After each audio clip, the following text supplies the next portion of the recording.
যে ব্যক্তি ইচ্ছাকৃতভাবে বিনা ওজরে, কোনো ওজর নাই, ইচ্ছাকৃতভাবে নামাজ ছেড়ে দিল, ত্যাগ করলো, সে ব্যক্তি কুফরি করলো। এখন আপনি বলেন কুফরি যে ব্যক্তি করে সে কি হয়? যদি আমরা ধরেও নেই যে সে মন থেকে নামাজ অস্বীকার করে না, অলসতা বশত পড়ে নাই, তারপরেও তো কাজটা ফাঁসেকি, তাই নয় কি?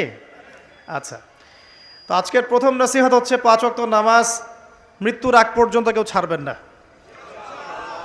আমার সাথে ওয়াদা করেন যে ইনশাআল্লাহ আগামী যতদিন বেঁচে থাকব 5 ওয়াক্ত নামাজ জামাতে পড়ার চেষ্টা করব, যদি জামাত না পাই একা পড়ার চেষ্টা করব।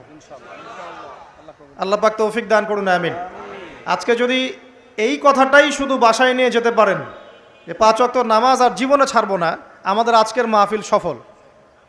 আর আজকে যদি অনেক কথাবার্তা হয় ওয়ার্ল্ড অ্যাফেয়ার্স নিয়ে, ইকোনমিক্স নিয়ে, শেষ জামানা নিয়ে,